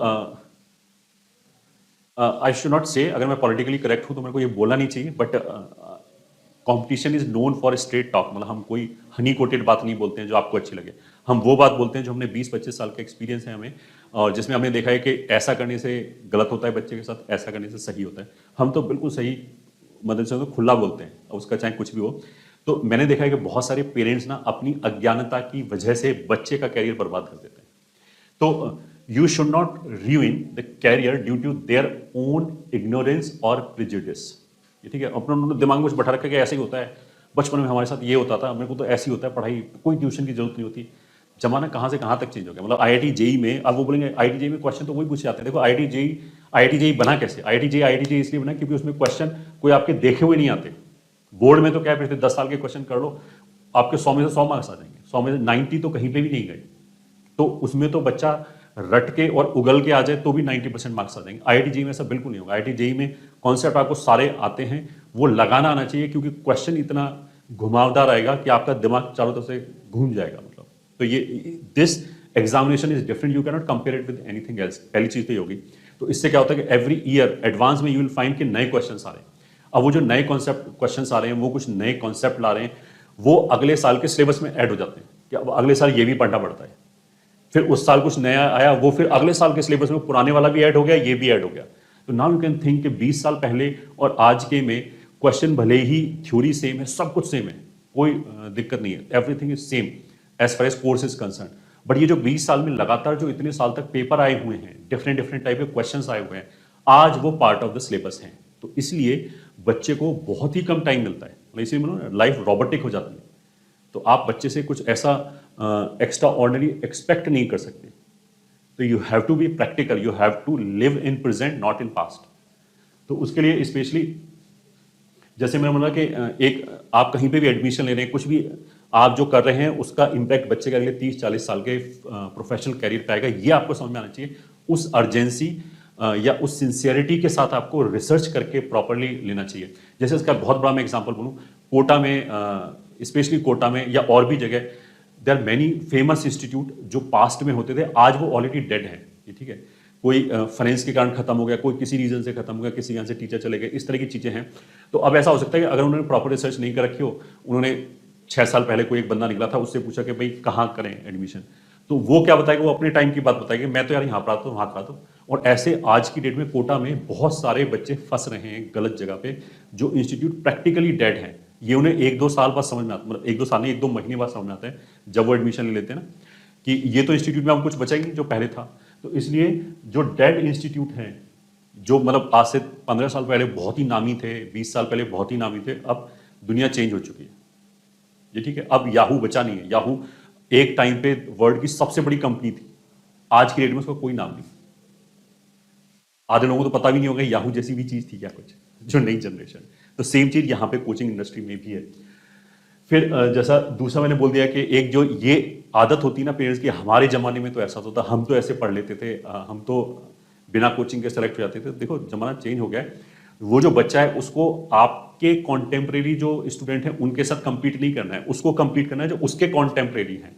अब वो जिस वे में compete कर रहे हैं, उनके पास जो स्किल सेट है उसी के साथ उसको compete करना है। तो you should not put anything on the students on the basis of your own past. ये हमें बहुत अच्छी तरह समझ में आना चाहिए। आपको प्रॉपर रिसर्च करनी चाहिए कि आज क्या चला है, क्यों ये अभी इतना डिफिकल्ट हो गया है। ठीक है। या फिर एक चीज हो गया बीइंग ऑन एक्सट्रीम। अब दो तरह, मैंने अपनी लाइफ में मतलब हजारों पेरेंट्स से डील किया होगा पिछले 20 साल में, बट ये मैं अलग काफी वीडियो में ऑलरेडी बोल चुका हूं। बट अनफॉर्चुनेटली मैंने बहुत कम पेरेंट्स को बैलेंस्ड पाया है, बहुत ही कम पेरेंट्स हैं जो बैलेंस्ड है। I have always found them on extreme. Maximum जो है ना, एक एक्सट्रीम तो हो गया जिन्होंने बिल्कुल कोई ध्यान नहीं देते बच्चे पे, मतलब बच्चा उन्हें पागल बना रहा है, उल्लू बना रहा है कि मार्क्स मेरे अच्छे आ जाएंगे, पढ़ लेंगे, वो भी बोलता है ठीक है पढ़ लेना, मतलब जो बिल्कुल ही ध्यान नहीं देते। तो ऐसे पेरेंट भी, मतलब वो कहने को वो बोल सकते हैं कि हमने तो बच्चे को पूरा फ्रीडम दे रखी है, बट नहीं, आपने फ्रीडम नहीं दे रखी है, आप अपनी ड्यूटी ही नहीं निभा रहे। मतलब बच्चा तो अभी नादान है, ये ठीक है। आपको ये पता होना चाहिए कि विदाउट मेहनत के कुछ नहीं होगा। अगर आज मेहनत नहीं करेगा, सिलेक्शन और नहीं सिलेक्शन तो दूर की बात है, बट ये जो 2 साल हैं उनमें उसके अंदर कौन कौन सी क्वालिटीज आती हैं वो तो उसके साथ लाइफ लॉन्ग रहेगा। भले वो बिजनेस करे, भले ही और किसी फील्ड में जाए, IIT JEE करे या ना करे। IIT JEE just an examination, but जो इसकी प्रिपरेशन है वो बच्चे को पूरी लाइफ के लिए तैयार करता है। तो आई विल से कि हमें इतना कूल नहीं होना चाहिए कि बच्चा अपना फ्यूचर खराब किए जा रहा है, आप उसको शह दिए जा रहे हैं, मतलब देन यू आर गिल्टी। वो हो सकता है बच्चा 10 साल बाद बोले, आज नहीं बोले 10 साल बाद बोलेगा। I have seen these examples कि मैं तो पागल था बट आप तो समझदार थे ना, आपको तो मेरे को रोकना चाहिए था ना जब मैं गलत डायरेक्शन में जा रहा था। एक तो ये एक्सट्रीम हो गया पेरेंट्स का। दूसरा एक्सट्रीम हो गया कि वो बच्चा अपने पूरी जान लगा रहा है, 12 घंटे 14 घंटे डेली पढ़ रहा है, फिर भी उसमें 24 घंटे जैसे हम बोलते हैं निडलिंग किए जा रहे हैं कि तू तो पढ़ता नहीं है, तो मार्क्स तो नहीं आ रहे, पता नहीं क्या पढ़ता है, पता नहीं किताबों के सामने क्या बैठा रहता है, खोल के बैठा रहता है, मार्क्स नहीं आ रहे। तो ऐसा करने से क्या होता है, जो बच्चा रियली में तैयारी कर रहा है, जो बच्चा इंटेलिजेंट है, they are usually very sensitive students, तो उन्हें लगता है यार मैं अपना फुल देने की कोशिश कर रहा हूँ, फिर भी ये जबरदस्ती क्यों बोले जा रहे हैं मेरे को, तो ही गेट्स वेरी फ्रस्ट्रेटेड। तो अगर आपका बच्चा मेहनत कर रहा है तो उसको अननेसेसरी प्रेशर ना डालें। मतलब आप उससे क्या एक्सपेक्ट करते हैं कि वो 10-12 घंटे पढ़े, सिंसियरली पढ़े। अगर वो कर रहा है तो फिर उसको परेशान ना करें, ये ठीक है। फिर उसका हौसला बढ़ाए कि बेटा अभी रिजल्ट नहीं है, आगे आ जाए। ऐसा नहीं कि उसको हम सोचेंगे मैं गाली दूंगा तो शायद ये और मेहनत करेगा, ऐसा नहीं है। फिर वो जो गाली देना हो गया या फिर वो कांस्टेंट जिग जिग होगी ना, उससे बच्चे की परफॉर्मेंस नीचे आ जाएगी, फिर he will start hating their parents. I have seen many examples of such kind कि वो अपनी 100% दे रहा है बट पेरेंट्स फिर भी जबरदस्ती उसको सुनाए जा रहे हैं। तो उस एक्सट्रीम पे भी नहीं जाना चाहिए। तो आई वुड से कि यू शुड बी बैलेंस्ड। अगर आपको लग रहा है कि डायरेक्शन में डेविएट हो रहा है, गलत डायरेक्शन में डेविएट हो रहा है, तो यू कैन काउंसिल हिम प्यार से, या फिर टीचर से बात करा दी, क्योंकि बच्चे टीचर्स की बात काफ़ी मानते हैं, पेरेंट्स की बात यूजली इस एज पे आके कभी कभी बच्चा कन्फ्रंटिंग हो जाता है, वो नहीं मानता बात, क्योंकि बचपन में बहुत सारा उल्लू बनाया होता है बच्चे को ना, झूठ बोल बोल के ये कर ले वो कर ले। तो बच्चा वो इसलिए भी ट्रस्ट इश्यूज आ जाते हैं उसके अपने पेरेंट्स के साथ। तो काउंसिल कराइए प्रॉपरली, और बाकी तो दूसरे एक्सट्रीम पे भी नहीं जाए, 24 घंटे चक चक भी ना करें। हाँ, मतलब इस तरह की जो बात होगी, पढ़ने वाला तो कहीं से ही पढ़ लेगा, ऐसा बोल के आप उस पर अननेसेसरी प्रेशर डालें, मतलब you are making his life difficult, फालतू की चीज़। अगर मान ली उसने कुछ बोला कि मेरे को इस कोचिंग में ये सब्जेक्ट समझ में नहीं आ रहा है, दिक्कत है, मान लिया यहाँ पे फिजिक्स वाले सर का मेरे साथ ट्यूनिंग नहीं है, अब वो बोले कि मैं इस यूट्यूब चैनल से पढ़ना चाहते थे। हमारे यूट्यूब चैनल पे तीनों सब्जेक्ट के टोटल मटेरियल हमने फ्री ऑफ कॉस्ट डाल रखा है, which you can get even, मतलब which you cannot get even in the first और second batch of any premier institute across India. मतलब हमने वो मटेरियल डाल रखा है जो कोटा के सबसे टॉप का जो सो कॉल्ड इंस्टीट्यूट होगा उसके पहले बैच में जो वो इनपुट दे रहे हैं वो सारा हमने फ्री डाल रखा है। तो अगर मैंने किसी बच्चे को अपनी कोचिंग में किसी एक सब्जेक्ट में दिक्कत है और वो यूट्यूब से पढ़ रहा है तो लेट हिम बी। मतलब आप तो ये देखो ना, वो तो और एफर्ट मार रहा है, प्रोएक्टिवली काम कर रहा है, उसको मतलब फालतू की निडलिंग ना करें, ठीक है। पर्सनैलिटी डेवलपमेंट का मतलब ये कि कुछ पेरेंट्स को ऐसा होता है कि वो बोलते हैं कि यार तू पहले बोर्ड पे ध्यान दे, बोर्ड पे ध्यान दे, ठीक है। बच्चे को पता है कि वो कर लेगा, क्योंकि प्रिपरेशन में क्या होता है कि CBSE के साथ थोड़ा सा कोर्स मिसमैच रहता है, ये ठीक है। हमारी चैप्टर की सीक्वेंस अलग होती है, NCERT की अलग होती है, तो हो सकता है कि वो जो क्वार्टरली एग्जाम है या हाफ ईयरली एग्जाम है उसमें अच्छा ना करे क्योंकि चैप्टर मिसमैच है। बट जब लास्ट में उसका एक बार सिलेबस खत्म हो जाएगा तो बोर्ड एग्जाम में ही विल डू वेल। तो कुछ पेरेंट्स ऐसे बोलते हैं कि तेरा तो कुछ भी नहीं हो रहा, प्रिपरेशन करा है, स्कूल में भी तेरे मार्क्स नहीं आ रहे, तू तो बैठ जा पहले स्कूल का कर। अगर बच्चा मेहनत कर रहा है तो मैं उसकी बात कर रहा हूँ। तो या फिर कुछ पेरेंट्स ऐसे बोलते हैं कि स्कूल नहीं जाएगा तो पर्सनैलिटी डेवलपमेंट नहीं होगा, ये ठीक है। तो आई विल टेल यू कि जो बच्चा तैयारी कर रहा होगा IIT JEE की, 99.99% ऑफ द स्टूडेंट, उनके पास टाइम होगा ही नहीं कुछ भी करने का, ये ठीक है। वो कोई भी एक्स्ट्रा करिकुलर एक्टिविटी परस्यू नहीं कर पाएंगे। तो पर्सनैलिटी डेवलपमेंट जैसी कोई चीज़ होती नहीं है। अगर मान लिया आप स्कूल भेज भी रहे हो तो पर्सनैलिटी डेवलपमेंट तो वहाँ पे ही नहीं होगा, क्योंकि उसके पास इतना ज़्यादा लोड होगा पढ़ने का कि वो तो हमेशा he will be gasping for the time कि काश मेरे को आधा घंटा और मिल जाए तो मैं सो लूँ एक्स्ट्रा। ये ठीक है, इस तरह की चीज़ है। तो वहाँ कुछ ऐसे काम नहीं होना है। पर्सनैलिटी डेवलपमेंट जो बच्चा तैयारी कर रहा है अपने आप, दे आर वेरी स्मार्ट। और आईआईटी में अंदर जाके या इंजीनियरिंग कॉलेज में अंदर जाके हो जाएगा पर्सनैलिटी, वहाँ पे 1 महीने के अंदर सारा पर्सनैलिटी डेवलपमेंट हो जाएगा। जो बहुत बच्चा झिझकता है उसको भी खोल देते हैं, जैसे एक बार हल्की फुल्की जो रैगिंग वगैरह होती है सब खुल जाते हैं बच्चे, सबको सारा ज्ञान मिल जाता है। तो उसको ऐसा नहीं कि यहीं से हम जबरदस्ती करें, क्योंकि बोर्ड की जो परसेंटेज है आज की डेट में उसमें तो बीएससी में भी एडमिशन नहीं होता, उसके लिए भी उन्होंने सीयूईटी लगा दिया है। ये ठीक है, मतलब जो बीएससी वाले हैं वो भी ट्रस्ट नहीं करते बोर्ड की परसेंटेज पे आज की डेट में। तो इससे बड़ा और क्या एग्जाम्पल हो सकता है। एंड आई वुड से कि एवरीथिंग कैन वेट, बट अगर हमने ये टाइम निकाल दिया तो आईआईटी एडवांस में और चांस नहीं मिलेगा, मतलब एक चांस और मिलेगा, उसके बाद नहीं मिलेगा। तो ये हमारे दिमाग में जरूर रहना चाहिए। अच्छा, ये मैंने रेड में लिखा है, शायद इतना विजिबल ना हो, बट फिर भी मैं पढ़ के बता देता हूँ कि जो आप प्रिपरेशन कर रहे हो उसमें रेड फ्लैग्स क्या क्या हैं, क्या क्या हो सकता है, उसको जरूर ध्यान दें कि तुम तो ये गलती नहीं कर रहे हो। सबसे पहले बैकलॉग होना है। कुछ बच्चे कुछ नॉन सिंसियरिटी में टाइम निकाल देंगे, या फलानी की शादी में चले गए, उसके बर्थडे में चले गए, 5 दिन वेस्ट कर दिए, घूमने चले गए। तो यू शुड मेक श्योर कि आपका बैकलॉग ना हो।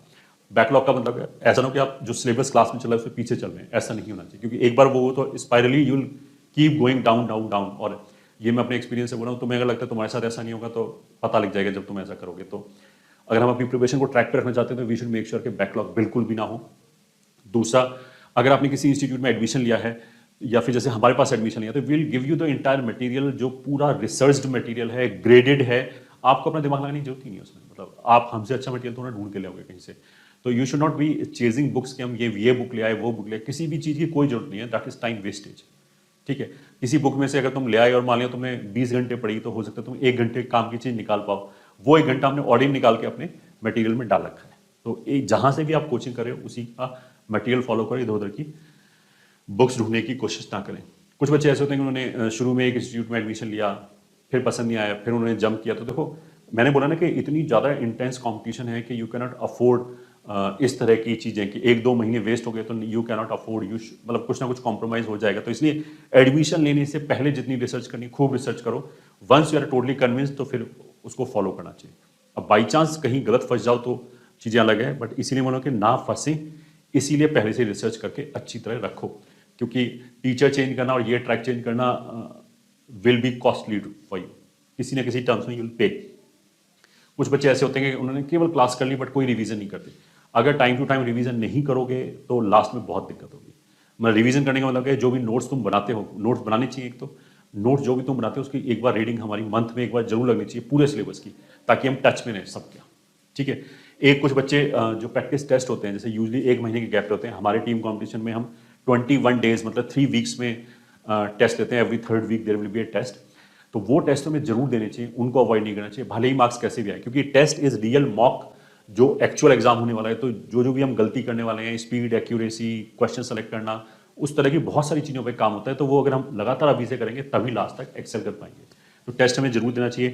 कुछ लोग टेलीग्राम पे फ्री मटेरियल ढूंढते रहते हैं, तो टेलीग्राम पे देखो बहुत सारा जहर भी पड़ा हुआ है। तो ऐसा नहीं कि हमें फ्री में जहर मिल जाए तो हम खा लेंगे, ऐसा नहीं होता। तो एक ऑथेंटिक सोर्स से ही मटेरियल उठाएं। कुछ लोग ऐसा करते हैं कि जैसे कुछ डाउट सॉल्विंग ऐप बन गई हैं।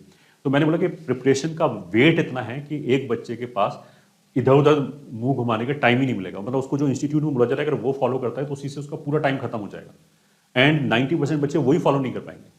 जो बच्चा 100% फॉलो करेगा 500 के अंदर आ जाएगा, जो 50% फॉलो करेगा वो 5000 के अंदर आसपास आ जाएगा। ये ठीक है, तो हमें बाकी चीज करने का टाइम ही नहीं मिलेगा। मतलब ऐसा नहीं हो कि हमारा एक क्वेश्चन फंस गया तो हम उसको लेके नेट पे उसका ढूंढ रहे हैं। Highly time wastage and inefficient way of preparation. ठीक है, तो इसलिए जिस भी कोचिंग में हम जा रहे हैं उनका मटेरियल होगा, वो उनके यहाँ डिस्कशन क्लासेस होती होगी, जैसे हम text solution, video solution, doubt classes सब देते हैं। तो हमारे बच्चे को केवल हमारी इंस्ट्रक्शंस फॉलो करनी है और कहीं जाने की कोई जरूरत नहीं, किसी भी चीज़ की, किसी भी चीज़ के लिए कहीं पर भी जाने की जरूरत नहीं है। एवरीथिंग, चाहे वो गाइडेंस हो, मटेरियल हो, किसी भी तरह की कुछ भी चीज़ हो, वी विल प्रोवाइड। ये ठीक है, ये सारे कुछ उसी फीस के अंदर इंक्लूडेड है, कुछ एक्स्ट्रा नहीं देना है। फिर एक जो बच्चा यूजली जो 10th से 11th में आते हैं, तो 10th तक बहुत सारे बच्चे काफ़ी इंटेलिजेंट और जैसे बोलते हैं ना अपराइट होते हैं। दे सीक परफेक्शन, मतलब हर चीज़ में उन्हें लगता है कि अगर उन्होंने कोई चैप्टर स्टार्ट किया तो लोग तो यार जब तक 100% नहीं हो तब तक मेरे को मज़ा नहीं आया। तो देखो we should be practical now, और ये भी एक बहुत इंपॉर्टेंट एस्पेक्ट है अपनी पर्सनैलिटी का जो आपको डेवलप करना पड़ेगा। मतलब अगर मान लिया मैंने 100% तक एक चैप्टर को परफेक्ट करने की कोशिश किया और मेरा कोर्स पीछे हो जाए, तो that is not advisable at all. उससे क्या होगा कि आपका पूरा प्रिपरेशन हेवे चला जाएगा। अगर मान लिया जब क्लास में कोर्स खत्म हो रहा है, क्लास में चैप्टर खत्म हो रहा है, तभी मेरा खत्म हो रहा है, बट 80% एफिशिएंसी से खत्म हो रहा है, तो दिस इज फाइन, क्योंकि 20% पे यू कैन वर्क लेटर। अभी तो काफी टाइम लगेगा आगे चल के रिवीजन वगैरह करने के लिए, बट ऐसा नहीं है कि हम पीछे नहीं होना चाहिए, मतलब अप टू डेट रहना चाहिए। इसलिए मैंने सबसे पहले जो लिखा था वो बैकलॉग लिखा था। ऑनलाइन हो चाहे ऑफलाइन हो, बैकलॉग की समस्या बहुत सारे बच्चों का जो प्रिपरेशन है वो बर्बाद कर देती है। इस बात को हमें जरूर ध्यान में रखना चाहिए। फिर आगे चलते हैं। अब हम प्रथम में जो कोर्स है उसकी क्या क्या हाइलाइट्स हैं उसके बारे में बात कर लेते हैं। तो प्रथम के कोर्स हाइलाइट्स ये हैं। सबसे पहले we will give you recorded scheduled lecture. तो रिकॉर्डेड शेड्यूल्ड लेक्चर से एक तो डिसिप्लिन भी मेंटेन रहेगा, प्लस जो लाइव क्लासेस की इनएफिशिएंसी आता है कि बहुत सारे बच्चे इधर उधर से डाउट पूछ रहे हैं और क्लास में टीचर डिस्ट्रैक्ट हो रहा है, किसी दिन टीचर का मूड अच्छा नहीं हुआ, उस तरह की सारी इनएफिशिएंसी को हमने हटा दिया। प्लस जो लाइव क्लास में ये होता है ना कि एक डिसिप्लिन बना रहता है बच्चे का, वो इसीलिए हम शेड्यूल्ड लेक्चर देते हैं, एक साथ हमने डंप नहीं किया। ठीक है, मतलब आपको आज जैसे कोई लेक्चर आना है तो वो 4 बजे ही आएगा। ठीक है, वंस इट इज देयर वो आपके पास अवेलेबल रहेगा लास्ट तक बिल्कुल, ये ठीक है। बट जो मान लिया आज 10 तारीख है और जो 15 तारीख को लेक्चर आने वाला है वो आपको 10 तारीख को अवेलेबल नहीं होगा, वो 15 तारीख को ही एक स्पेसिफिक टाइम पे ही अवेलेबल होगा। बट 15 के बाद जब वंस दैट इज ओपन तो वो 16, 17, 18 सब लास्ट तक बिल्कुल आपके पास अवेलेबल है। बाई चांस किसी का मिस होता है तो he should be able to do it. इसलिए दूसरा जो मटेरियल है वो बहुत रिसर्च के साथ बनाया हुआ है, ग्रेडेड मटेरियल है। मतलब एक्सरसाइज 1 आपका मेंस के लिए है, एक्सरसाइज 2 एडवांस के लिए है। तो ये इसलिए कि हर बच्चे का अपना जैसे उन्हें पचाने की क्षमता अलग अलग होती है। तो कोई बच्चा अगर मान लिया बहुत ज़्यादा नहीं कर पा रहा है, या किसी बच्चे के पास हो सकता है थोड़ा सा टाइम कम हो स्कूल में जाने की वजह से, तो केवल पहली एक्सरसाइज कर ले, उसी से उसका काफ़ी काम हो जाएगा अभी के लिए। और बच्चा को एक्सेल करना चाहते हो तो आपको एक्सरसाइज 2 भी करना पड़ेगा, फिर अगर उसे एडवांस में जाना है तो। इस तरीके से ग्रेडेड मटेरियल बुक्स में यूजली क्या दिक्कत होती है, वो कोई भी क्वेश्चन लाके एक साथ डंप कर देते, तो कभी इजी क्वेश्चन आएगा कभी टफ आएगा, तो बच्चे का सिस्टमैटिकली ब्रेन डेवलप ही नहीं होगा।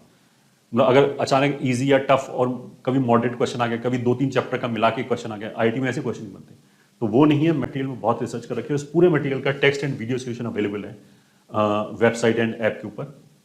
जो भी मटेरियल है उसका एक फिजिकल कॉपी दिया जाएगा आपको, ताकि स्क्रीन टाइम हमारा कम हो पाए, मतलब क्वेश्चन सॉल्व करते समय मेरे को स्क्रीन पर ना देखना पड़े, इसलिए एक फिजिकल कॉपी दिया जाएगा। और ये सारा कुछ जैसे मैंने बोला जो फीस है उसी के अंदर इंक्लूडेड है, 26,400 के अंदर each and everything is included, you need not to pay anything.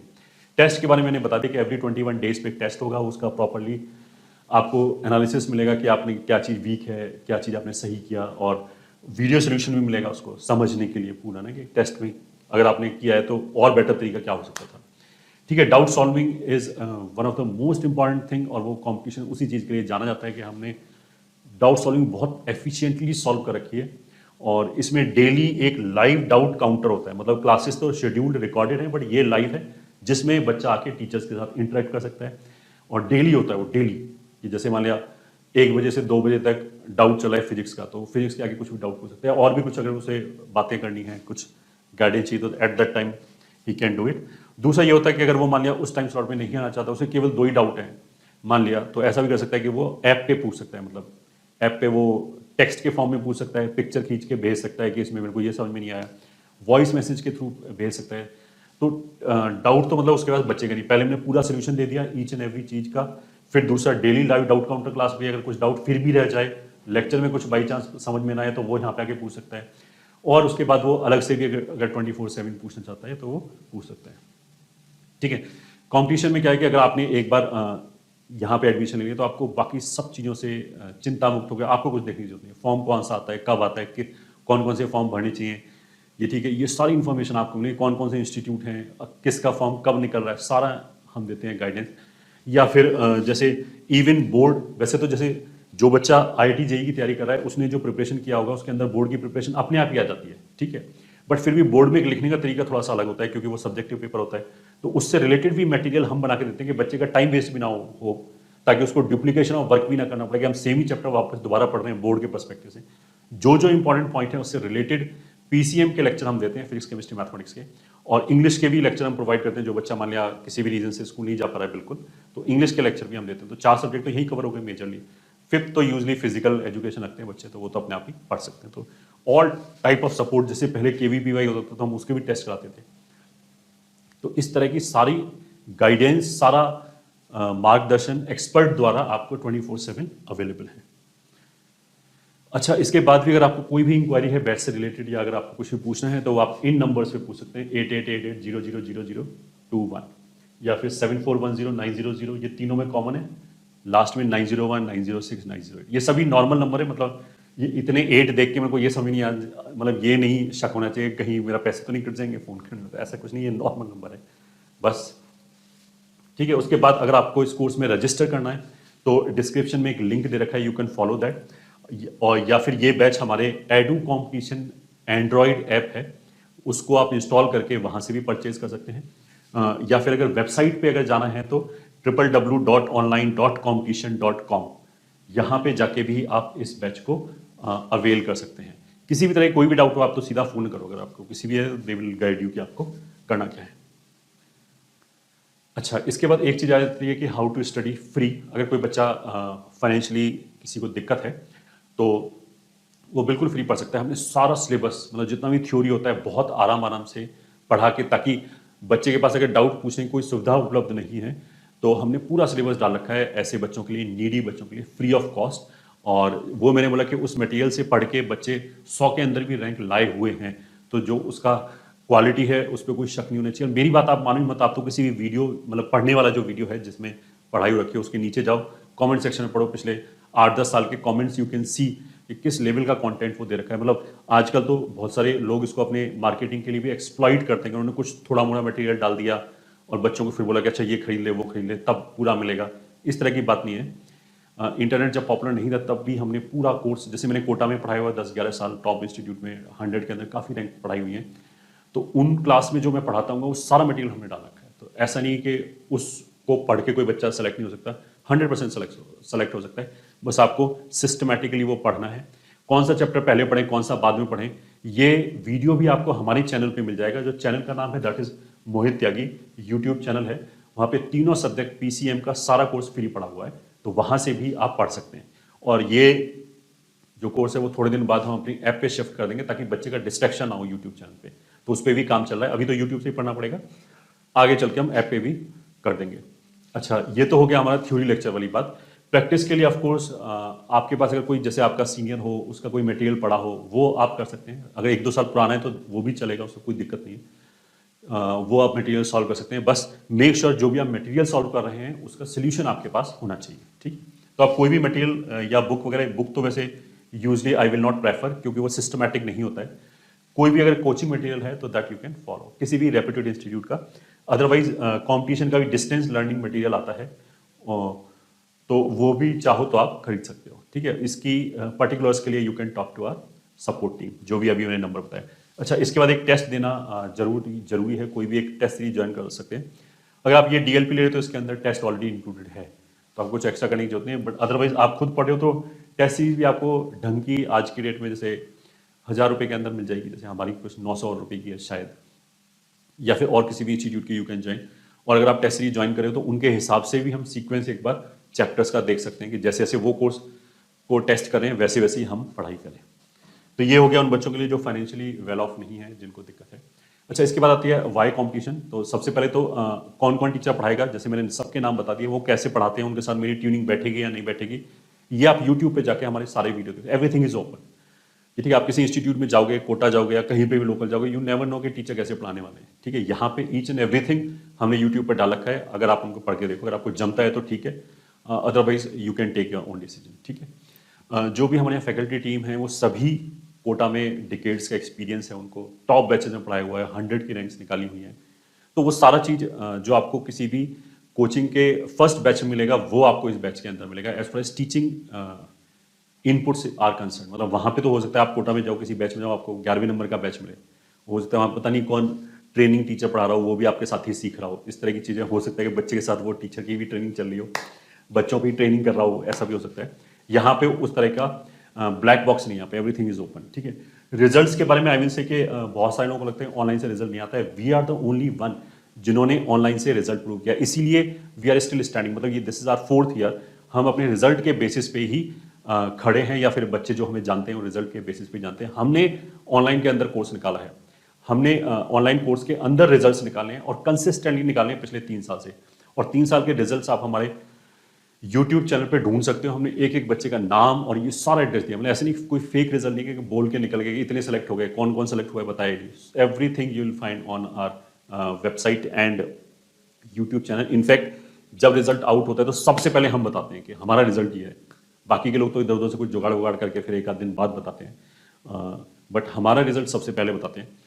Even जैसे हम लोग बहुत सारे कुछ लोग इसलिए भी बोलेंगे कि हमने तो आज तक कंपटीशन का नाम नहीं सुना है। उसका रीज़न ये है कि हमारे पास इतने पैसे नहीं है कि हम शाहरुख खान को या सलमान खान से बुलवाएं कि ये इंस्टीट्यूट अच्छा है, ये ठीक है। ऐसे बोलने वाले 2-3 जो यूनिकॉर्न्स हैं, जो कोई आईपीएल को स्पॉन्सर कर रहा था, कोई वो बंद होने के कगार पे हैं। हजारों करोड़ फूकने के बाद वो बंद होने के कगार पे हैं। किसी ने कोई डिवीजन बंद कर दिया, किसी के टीचर खत्म हो गए मतलब चले गए हैं क्योंकि वो पैसे नहीं दे पा रहे हैं। हमारी जो मार्केटिंग है वो केवल हमारे रिजल्ट्स हैं, हमारी टीचिंग है, ठीक है। तो अगर किसी ने रिजल्ट्स देखा है तो उसे समझ में आ जाएगा कि किस लेवल की बात चल रही है, या फिर किसी ने हमारे यूट्यूब चैनल पे टीचिंग देखी है कि ऐसे पढ़ाई जाती है, ठीक है। तो वही हमारी मार्केटिंग है। हमारी मार्केटिंग में मेसी या रोनाल्डो आके नहीं बोलेगा, इसलिए आपने नाम नहीं सुना कि उसके लिए करोड़ों रुपए चाहिए। अगर हमारे पास वो करोड़ों रुपए होंगे तो हम उसको इन्वेस्ट करेंगे कि हम बच्चों को और फैसिलिटी दे पाएं किसी भी तरीके से। Why I would waste on footballer जिसका कोई कंट्रीब्यूशन नहीं होने वाला है बच्चे की सक्सेस में। तो अपने बारे में तो इतना ही बोलेंगे। तो बस आई विल से all the very best and keep preparing. और कहीं से भी आप प्रिपरेशन करें, एक चीज जरूर बांध लें कि ये जो 2 साल है ये एक मिशन है और इसमें यू विल बी सक्सेसफुल। जैसा मैंने बोला कि हिकअप्स आएंगे, कर्वी होगा, पाथ जो है बहुत ही स्मूथ नहीं होगा, बट आपके जैसे बच्चे हर साल करके निकलते हैं तो आप भी कर सकते हो। आपको ये स्ट्रांग होना चाहिए। मतलब यू विल सी कि अगर आपको कोई डिफिकल्टीज का सामना करना पड़ रहा है तो it is making you better, it is making you stronger. और वो लाइफ में आगे सक्सेसफुल होने के लिए बहुत ज्यादा जरूरी है। जेई तो जस्ट एक एग्जाम है, मैंने बोला ये एक एग्जाम है, बट ये जो 2 साल की जो मेहनत है वो आपको लाइफ में हर जगह सक्सेसफुल बनाएगा। आईआईटी के अंदर भी सक्सेसफुल बनाएगा, फिर आगे जाके कंपनी में भी आपको सीईओ के पद तक अगर पहुंचना है या अपनी कंपनी स्टार्ट करनी है, वहां सब जगह ये कैपेबिलिटी चाहिए होगा जो आप अगले 2 साल में अपने अंदर जनरेट करोगे। तो इस मिशन और मोटिवेशन के साथ आपको प्रिपरेशन करना चाहिए। किसी भी तरह का अगर आपको क्वेश्चन अभी भी बचता है तो आप इस वीडियो के कमेंट सेक्शन में you can ask, our team will try to answer that question. All the very best.